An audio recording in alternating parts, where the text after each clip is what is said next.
Good afternoon, everyone, and welcome to the 2016 Nonprofit Leadership Development Webinar Series. This is Melanie Schmidt, and I'm delighted to welcome you here today. Look forward to talking with you about actionable accountability here on November 17th with a glorious sunny day here in Madison, Wisconsin. Hopefully you are able to enjoy that as well. As we move into our webinar here today, a reminder about preparing for our time together. Be sure to turn off those other applications on your computer, particularly Microsoft Office, Outlook, so those email notifications don't interrupt you or anyone you happen to be viewing the webinar with. Also important to reflect on why you invested this time here today and what you would like to walk away from the webinar, having a tool, a technique, a tip, or anything else to move forward on how to become more accountable in your organization. And please be using that chat function. You can send me your questions at any time, and we'll proceed in getting those answered in the moment or as the material unfolds.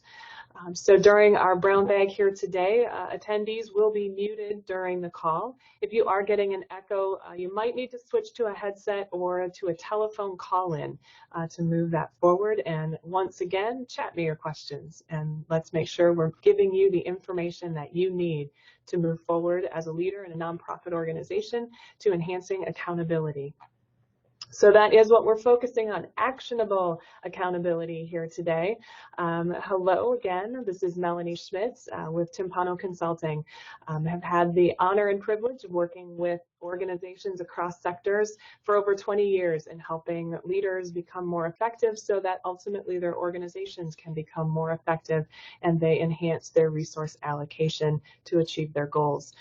Have the fun opportunity to serve as executive advisor, strategy consultant, change manager, idea creator, and implementer for organizations, and again, across all sectors with a specific emphasis in nonprofits specifically.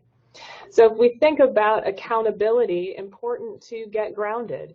Let's go back to Merriam-Webster and think about accountability. And as defined, it is an obligation or willingness to accept responsibility or to account for one's actions. So accountability is hinged upon the concept that you have made a commitment or you're about to make an action and that you are going to accept that responsibility in order to demonstrate the effectiveness or the achievement of that specific action.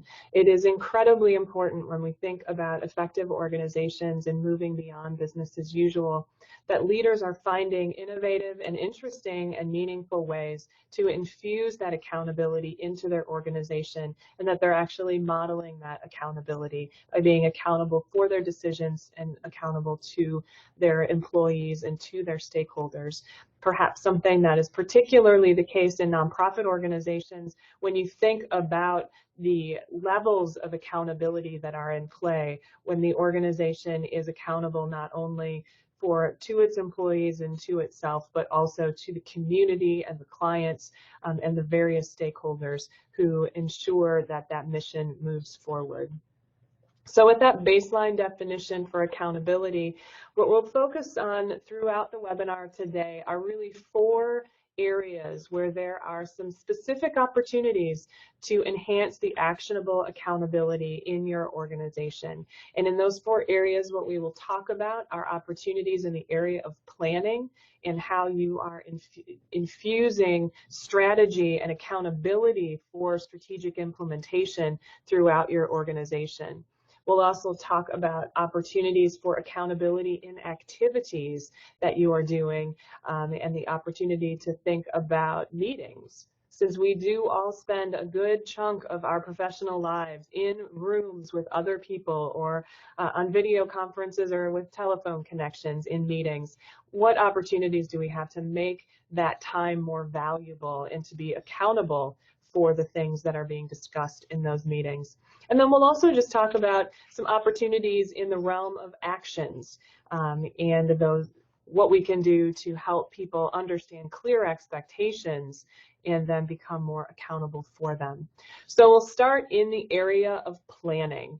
So identifying that ultimately an effective organization and an effective leader is going to have a core strategy that is being used to advance the mission, to move that mission forward, to achieve the vision, and to help people understand how they are supposed to act and how they are supposed to allocate their resources in order to achieve the goals for the organization. And so strategy is really at the heart of effective leadership and effective organizations.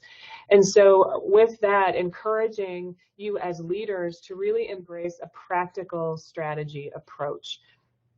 And with that comes the recognition that there are different levels of planning and different levels of detail that are necessary in order to help people understand their place and their role in moving the organization forward. And where it starts is with that strategic plan. And so it starts in thinking more long-term, that 5 to 10 year strategic plan with high-level enterprise-wide goals for moving the mission forward. You may have 1 to 3 goals in that strategic plan that is then supplemented with some critical high-level strategies that allow you to really define success for your organization over the long term. And that is helpful for framing and for pulling people forward, helping them think ahead in the organization. And then from that strategic plan flows an implementation plan.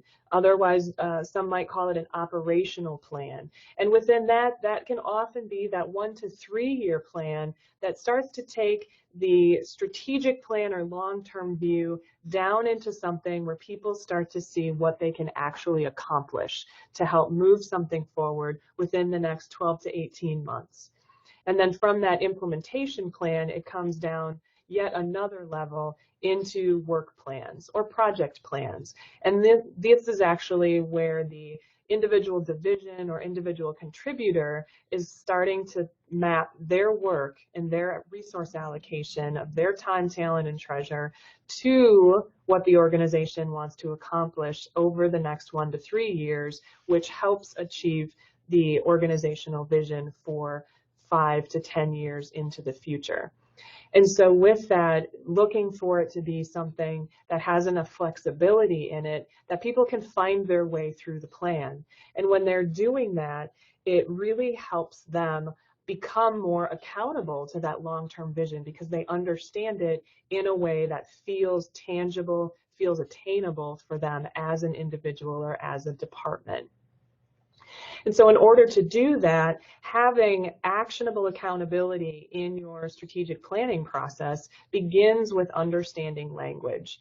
And so ensuring that within your organization, there is a shared definition and a shared language that goes around planning. Because we know that if individuals don't understand what's being asked of them, or if there are different interpretations or they're hearing different language used, they'll get confused and the accountability becomes diminished. And so ensuring that you can start by thinking about your plan, step through that plan and see, do we have these types of concepts covered in our strategic plan and in our implementation plan? Do we have that mission? Why the organization exists? Do we have the vision about what the organization wants to achieve? And particularly in that area of vision, encourage you to think perhaps differently about that, particularly at an implementation or operational level. That vision of what the organization wants to achieve may be less aspirational and all-worldly than it might be very much focused internally on what the organization needs to do to move something forward. Also critical to have those values or core principles that shape how the organization acts, those 3 to 5 concepts of values that include definitions so that people can be held accountable to living forward those values. So rather than simply saying, we value collaboration as an organization and leaving it at that, everyone's going to interpret that differently. So it's very challenging to hold someone accountable to the general concept of collaboration. However, if you articulate a definition for collaboration that speaks to how there is an active participation among all groups within the organization and with critical stakeholders, and that involves the respectful sharing of information, expansion of ideas, and implementation of those ideas. That becomes much more actionable for someone. The more specific, the more concrete you can make it, allows someone to understand what the rules of the road are going to be. Same can be said for your goals, knowing what's paramount for the organization, your strategies, your channels, those CFSFs, also your critical success factors. Where's the organization going to focus if it wants to accomplish those goals through those strategies within that defined period? And then obviously there are those initiatives. That's the area where people start to feel that there can be more actionable accountability. And so identifying what needs to be done when you achieve those goals. And with initiatives, one way to make them far more actionable is to ensure that you have assigned timelines to that, particularly within an implementation plan and definitely within a departmental or a project plan, so that we know we want to have accomplished this initiative by third quarter of 2017. And the person or group that will be leading that effort is so-and-so. So that you've identified your timing and you've identified your lead accountability for accomplishing that initiative. That is a critical way to build in that actionable accountability. And then ultimately, there's also the measures. How are we going to gauge our success? What's the data that we'll be collecting and the information we'll be generating, so we know we've done what we set out to do? But it's important to know and to consider that within each of these concepts, there is a way to achieve actionable accountability if you just pause and think about what you're setting forth through that lens. And so if you think about what that might look like, here's an opportunity to see an excerpt from a strategic plan that was put together, where they've identified what the strategic framework is, some critical areas of focus for that organization of what they wanted to accomplish over the next few years. They identified their critical success factors, or what they needed to ensure happened if they were actually going to make progress in those areas of focus. And what this organization did was then look at key activities, and they were specifically time-bound, partly because this was for a primarily volunteer-driven organization, and so the lead responsibility for moving these activities forward really did lie within their board of directors. And so it was less critical for this particular planning document to identify those individual lead areas. But one of the things that you'll notice about this plan is, again, for their key activities, what they did was simplify their approach and then identified what needed to be done by what time frame. And so that became their way of infusing that actionable accountability into the process within 6-month time periods. And for them, they could move things. They were able to do check-ins as an organization and see what progress was being made, so that there's always the flexibility to move something, but it's to do that consciously as opposed to having it moved simply because you lost track of it. Another example for how an organization took their planning and turned it into a more actionable document is looking at this strategic map that was created based upon a long-range plan that provided an ideology and a connection, a visual connection of the strategy for that organization, which is the bubble charts and boxes that you see in the green area in the upper left. And then also they had introduced a critical balanced scorecard approach that you see on the right-hand side, in which they identified what some of their key measures were and what the critical initiatives that mapped to those measures.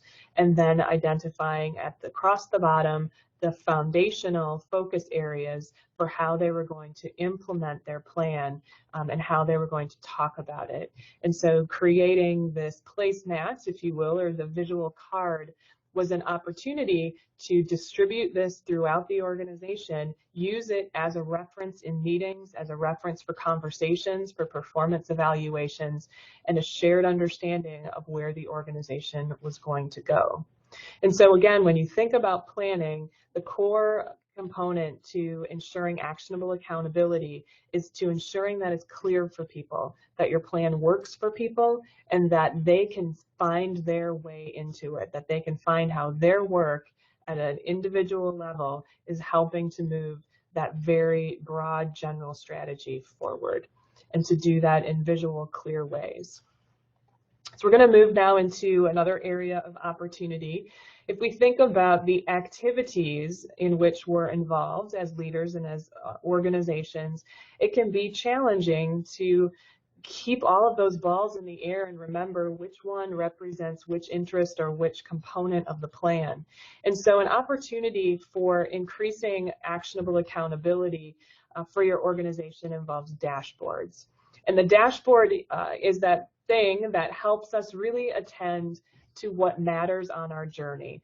Think about the dashboard of your vehicle. As you're moving forward and you're on that journey to your next destination, you have visual representations of some of the key things required in order to keep that car moving and to keep it in functioning and to keep it within the right lane of the organization, particularly now when we think about the enhancements that are coming in our automobiles.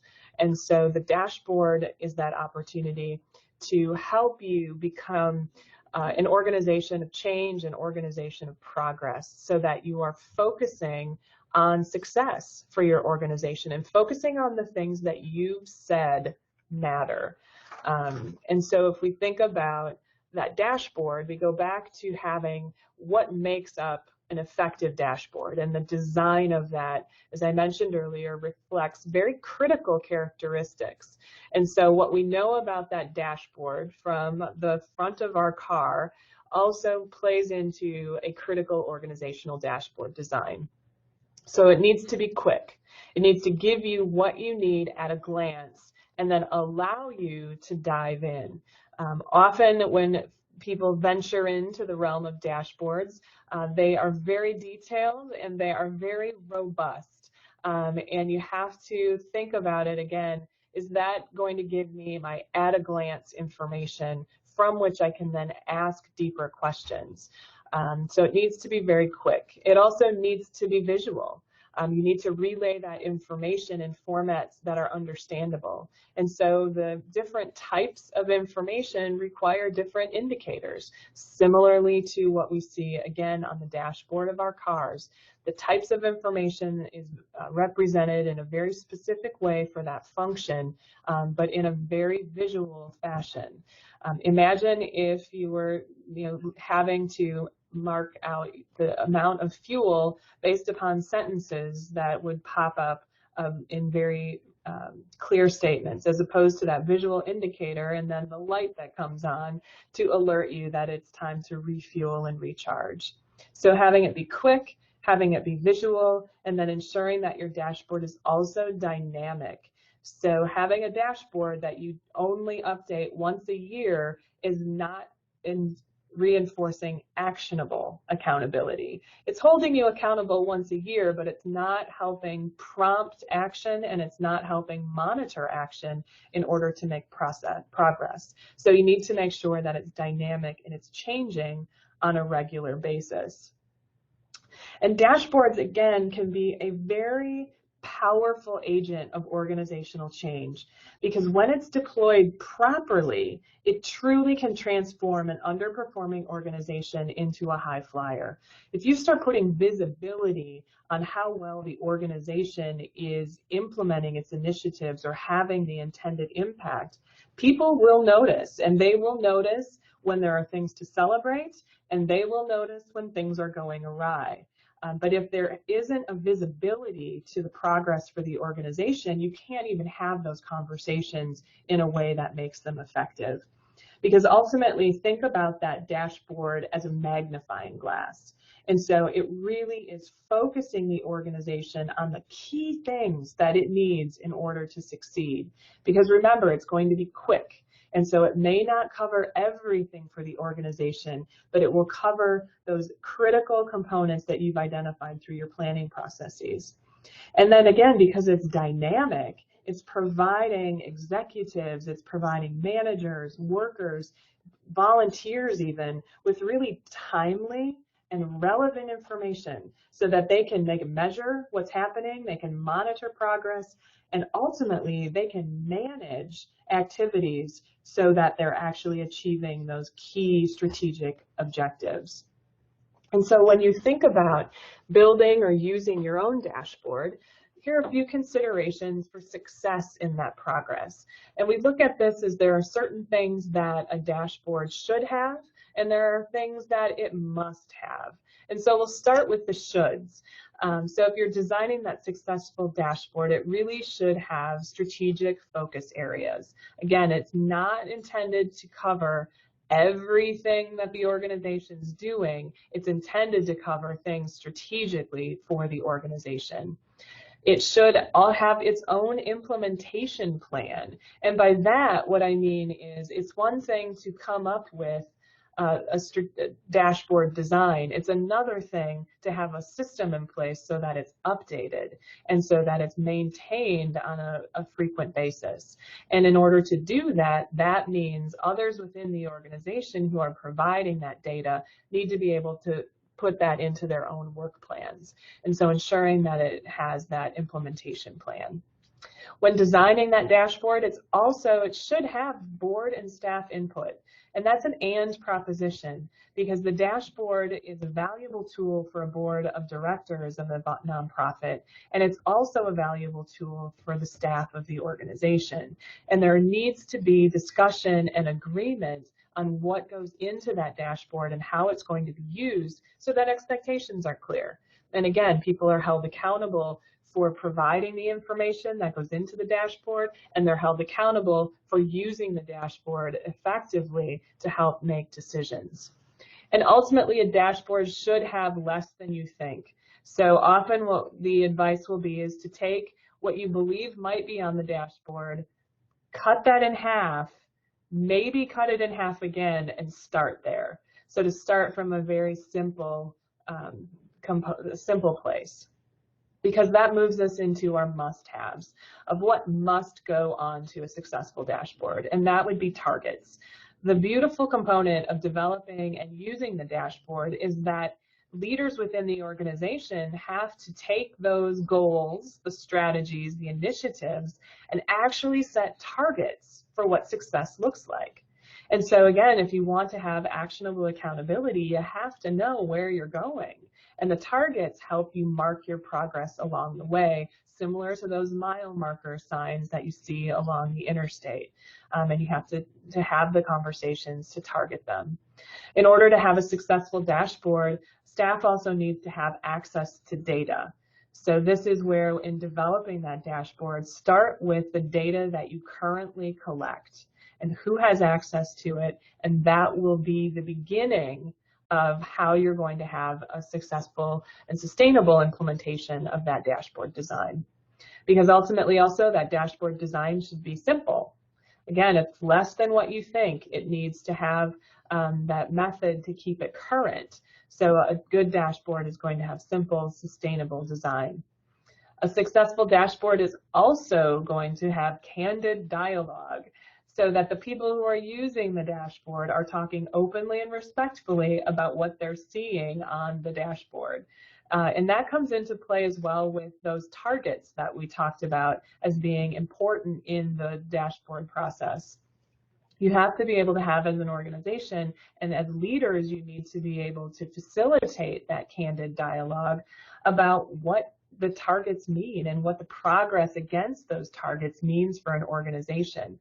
Often one of the examples that will come up if you think about a crisis-based organization and the concept of their helpline calls increasing, for some they would think that that is automatically a bad sign. Yet, when you have the dialogue about the fact that helpline calls are going up, what you may discover is that it's actually very positive, because of the fact that that is greater awareness about your helpline, and it prompts greater dialogue and more questions about what types of calls are coming in. And so again, that dashboard puts visibility on the change from historic patterns, and it allows you to then look ahead and have a forward focus in movement and how you're operating, leading, and managing that organization. And so what might that look like? Here's an example from a church group that really was looking at having a dashboard that covered a variety of different things. But you can see it's visual, it's a quick glance, and particularly for an organization, volunteer-led organization, it allows people to find the thing that they're most interested in first. And so folks who are interested in monitoring that capital campaign, put that right in the middle of the dashboard and have a nice visual thermometer on there along with a little commentary.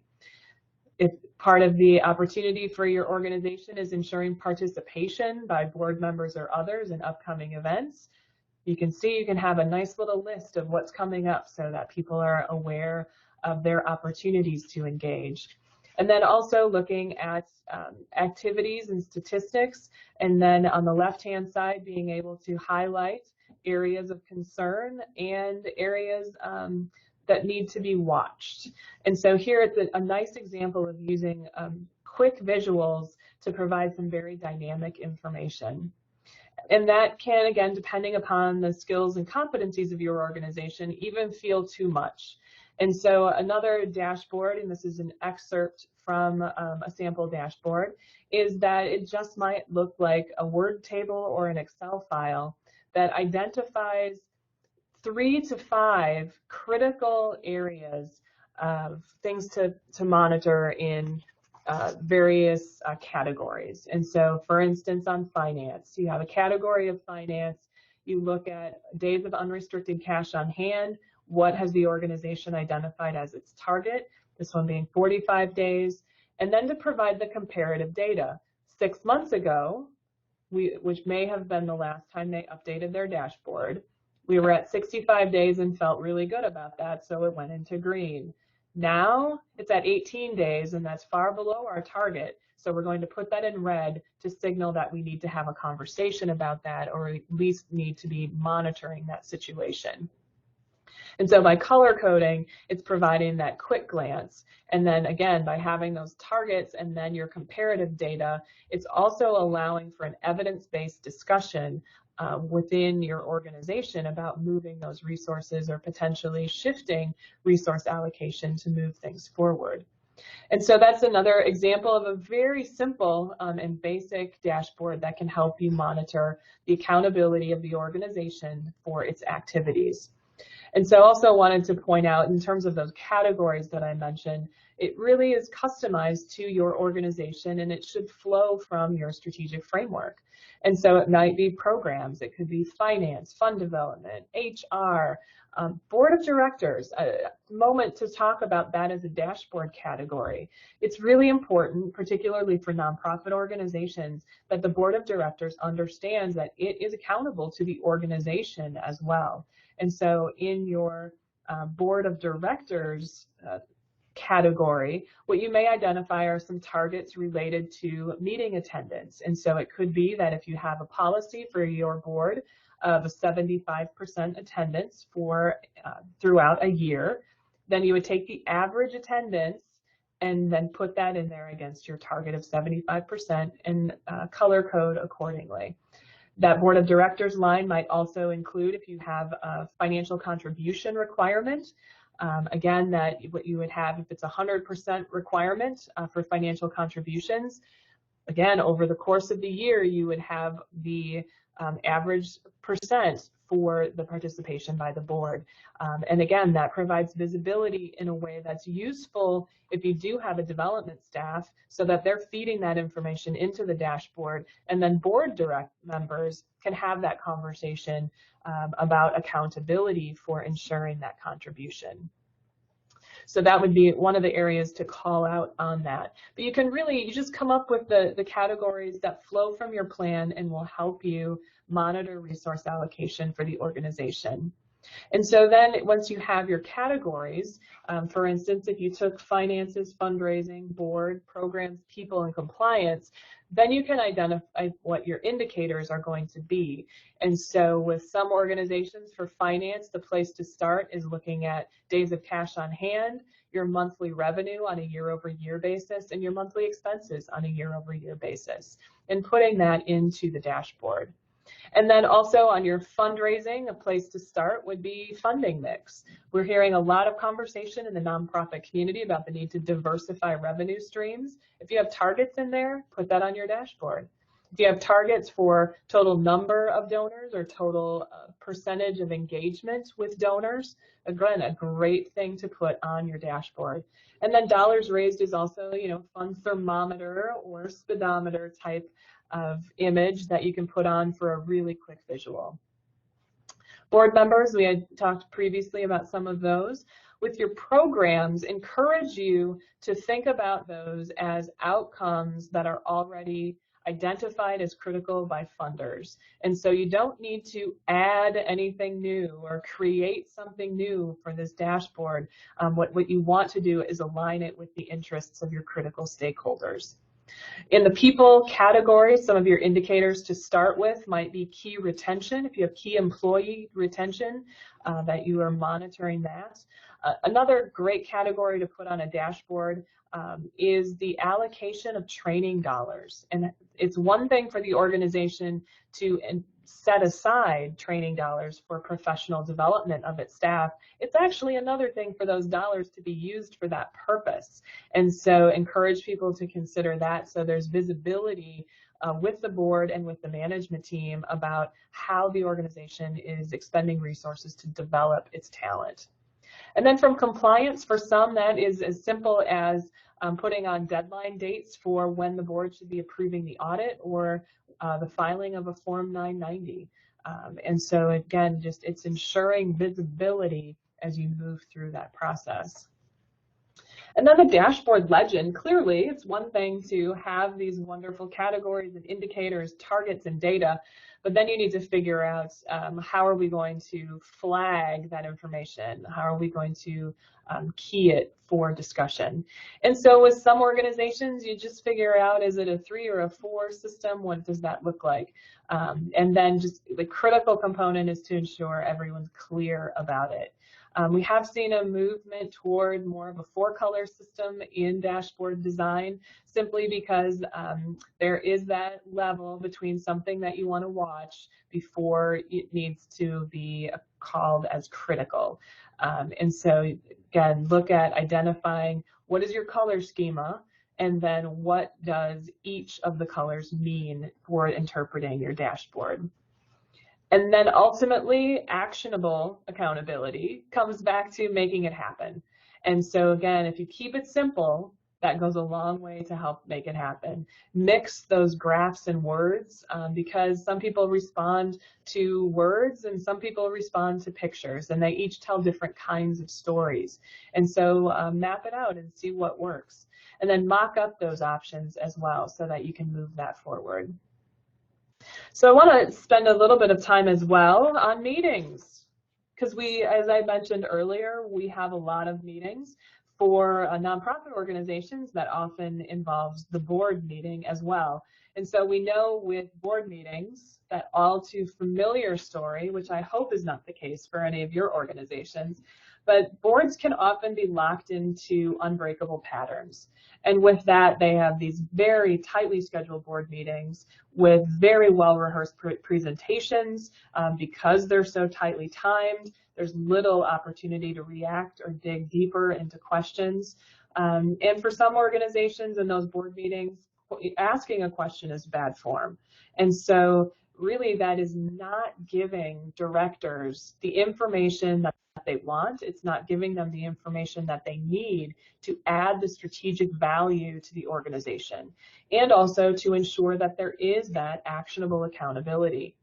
And so managing your meetings is critical for ensuring effectiveness and accountability. And so if you think about every board meeting, and this goes along with every committee meeting, this would go along within the organization, every staff meeting, ensuring that there is an agenda and a clear purpose. If you receive a meeting appointment that does not have an agenda or a purpose statement in it, you should respond to the person asking for your time with, what's the purpose of our meeting? Simply because you want to ensure that you're prepared, that they're prepared, and that you can use that time effectively. And so actionable accountability in meetings is ensuring that there's an agenda and a clear purpose statement. And then sharing that information with everyone else who's invited to participate in the meeting as well. Another key component in terms of accountability for meetings, if we are going to invest the time in the meeting, we need to ensure that there is a summary of the decisions or the key actions that were identified during that meeting. You may have heard the phrase, if a tree falls in the woods and no one is around, does it make a noise? Well, if a meeting happens without a record, did it ever happen? And those meeting summaries are useful tools to then hold people accountable for what they agreed to do in the meeting. And it's also holding the organization accountable for effective use of resources through the time that goes involved with having those conversations. And meeting summaries do not have to be exhaustive. They can be a very quick highlights. Who participated in the meeting? What was the purpose of the meeting, which can be pulled directly from your agenda or your statement of purpose. So who were the participants? What was the purpose of the meeting? What were highlights of the discussion? And again, not exhaustive. This is not a transcript. This is what are the key points that someone who was unable to attend would need to know in order to keep up, or that need to be reinforced for the next conversation that that committee is going to have. So participants, purpose, discussion, and then action items. What were the critical action items with who's going to do it by when that came out of that meeting? And so at the beginning of every meeting, it should be identified or stated who is going to be responsible for that meeting summary. And ideally then getting it out within a short period of time after the meeting. In an ideal world, it's happening in the same day, but in the real world, sometimes that timing might be a bit more delayed. But doing it again within a reasonable period of time based upon the meeting schedule, based upon when those action items need to be completed. And so then you have created your record. And another key component for managing your meetings for more actionable accountability is thinking about incorporating an evaluation of the meeting. And so that can be as simple as at the end of the meeting, you asked people if you think about how effective this meeting was and a good use of your time, thumbs up, thumbs down. And then you can have the range anywhere between those two positions. You also could, for a period of time or periodically, have a written component that you put out that would say essentially an evaluation of the type of meeting that it was. And we'll have a little more example of that in just a few moments. Because what we know about meetings is people don't like to spend their time in endless meetings. And this is a great quote by Eli Brand of, I don't like to spend my time in endless meetings talking about stuff that isn't going to happen. That is routinely the case for effective leaders in effective organizations. And you, as leaders in those organizations, you have an opportunity to really role model this and to set those expectations for others within your organization about what an effective meeting looks like. But to remember that you can't expect people to have effective, accountable meetings if they don't know what that means. Again, it goes back to where we started in getting grounded in the definition of accountability, and also what we talked about in planning of ensuring that there's a shared vocabulary. As people are thinking about becoming more accountable for meetings and in those meetings, they need to know the rules of the road. And you want to respect their time and you want to respect their talents by ensuring they're in purposeful meetings, talking about issues, ideas, and initiatives that are going to happen and are going to move the mission forward. And so if you're wondering about the status of your meetings and Are we having effective meetings? Consider issuing some surveys. It could be a quick half sheet of paper that's distributed at the end of a meeting. It could be an electronic survey that is sent out. It could be something that if you have monthly meetings, you might do this for 3 months in a row and then periodically thereafter, or as surprise evaluations, so people can periodically assess how things are doing. And what you might include on that would be the amount of information for the meeting. Was it too much, not enough, or just right? You don't have to get complicated. These are very basic questions that you're looking to evaluate. And so again, you're trying to get a sense for the players or the individual members within that meeting.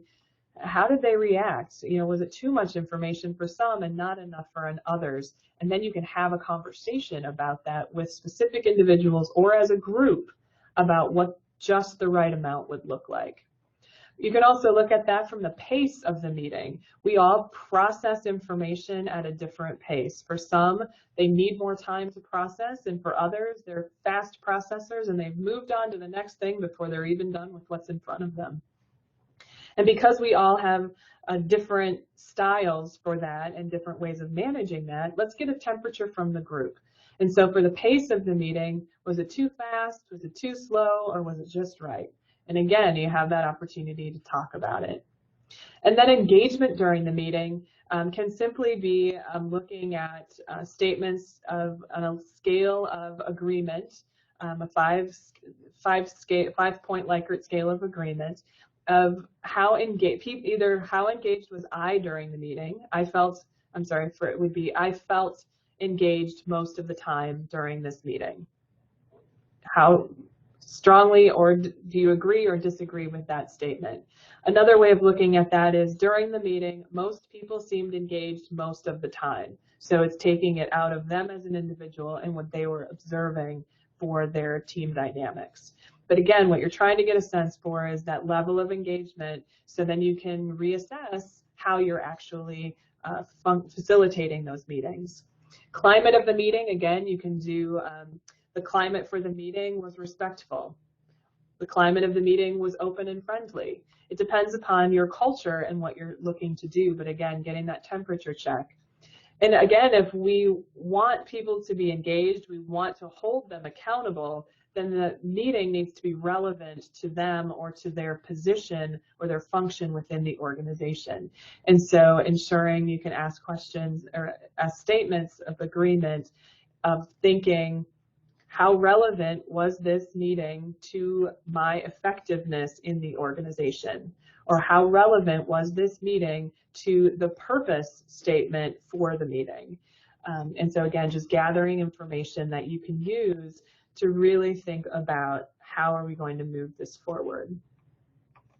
And it's also a fourth area of opportunity in actionable accountability is really thinking about actions and how are we holding people accountable and increasing the level of actionable accountability for the actions that people are taking as, again, employees, as board members, as volunteers, as leaders for the organization.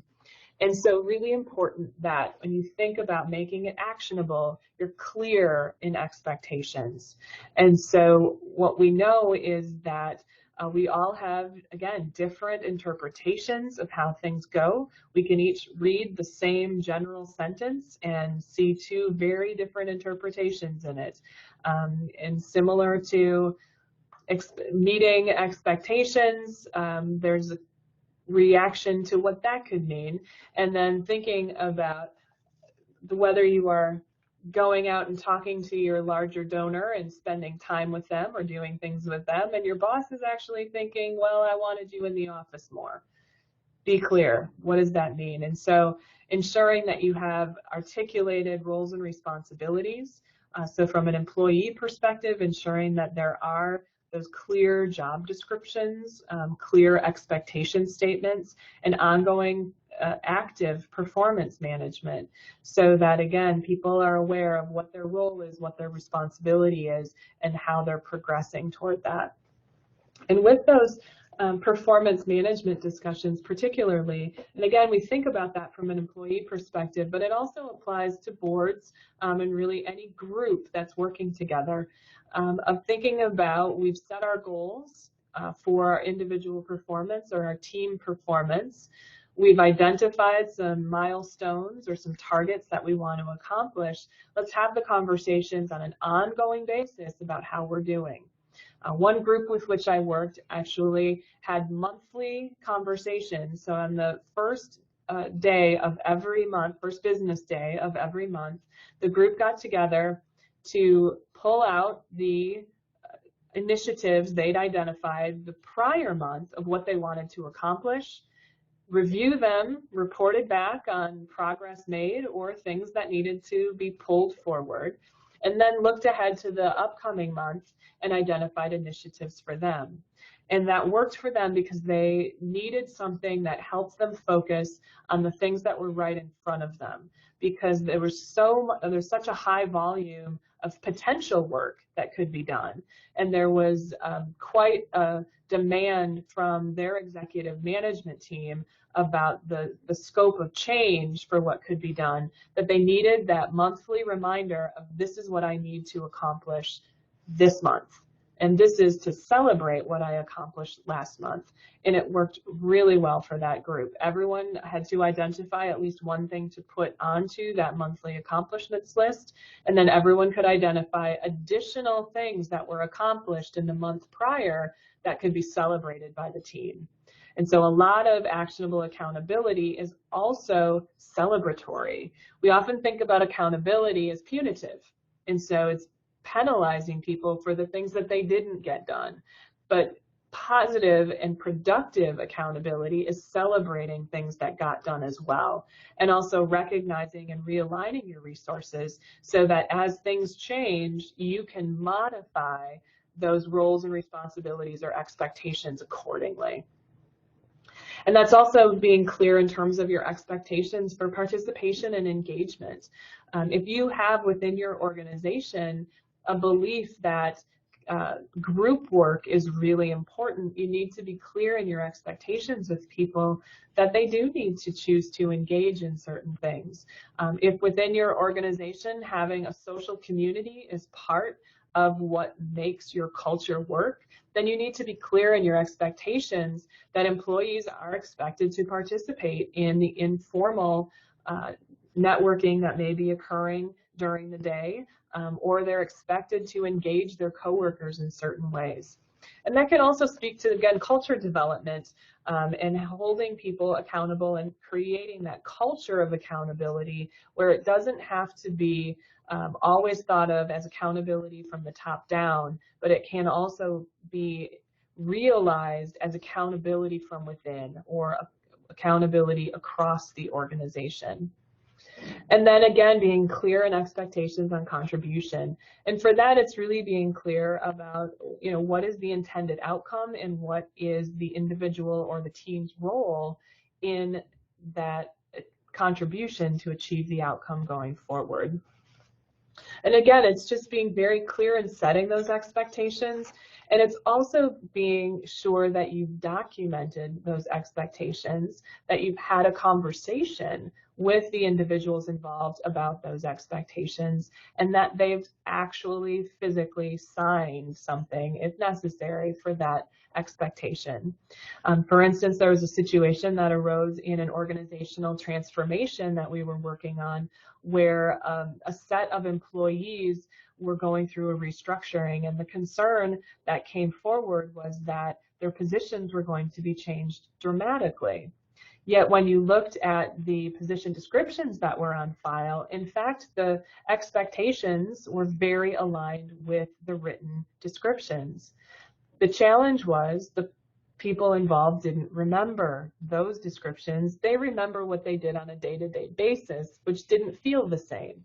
And so the fact that the information was documented, and it was documented that they had signed it as the employees, demonstrated to them and reminded them that they were involved in that process and they were aware of those expectations at one point.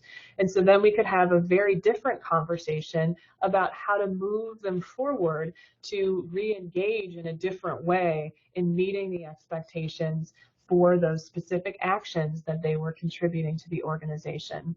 So a lot of clarity and documentation can go a long way for actionable accountability specific to individual or group action.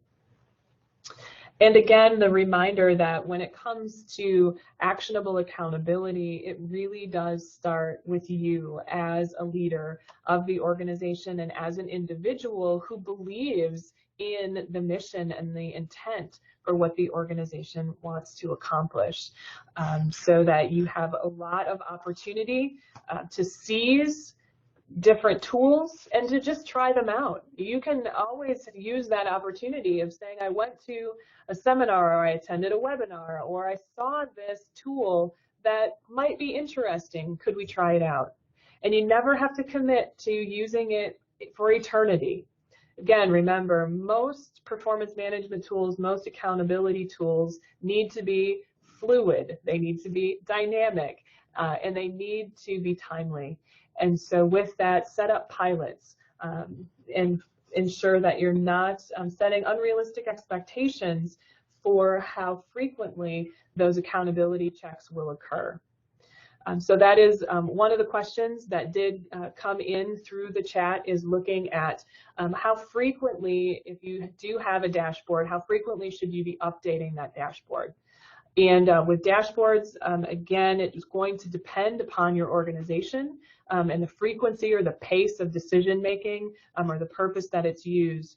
But often dashboards can be very useful updated on a quarterly basis or 3 times a year, so that you're able to capture the changing flow of data. So your financial records, as they're changing, you want to have that heartbeat that's coming in.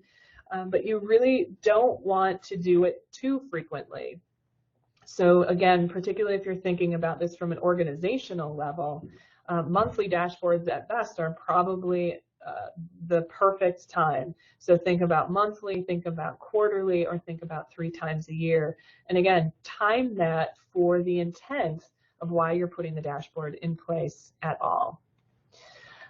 So again, encourage you to think about how you can make your actions more accountable for yourself and others by being very clear on those expectations, that you can enhance the overall effectiveness of the organization by taking control of your meetings and making them very purposeful and documented, that you also can use a dashboard or other visual means to help people become visibly accountable to making progress against your planning, and that within that planning you have the opportunity to enhance accountability by documenting it, by looking at it through a very practical lens, and by ensuring that people are using the same language and have the same understanding as they go through.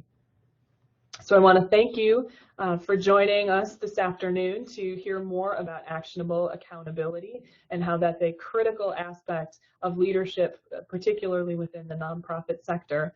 We do have a few moments if there are some questions that you would like to submit through chat, or if not, would welcome you to again reflect on what you had hoped to get out of this webinar here today. If there was some additional clarity or information that you would find useful, feel free to reach out to me through email or telephone, and I'll be happy to provide some additional context for you. And in the meantime, may you go forward and may you enjoy greater accountability for your organization, and may you enjoy infusing that accountability with others. So thank you very much, and have a very wonderful Thanksgiving, and may you find many reasons to give thanks moving into the new year.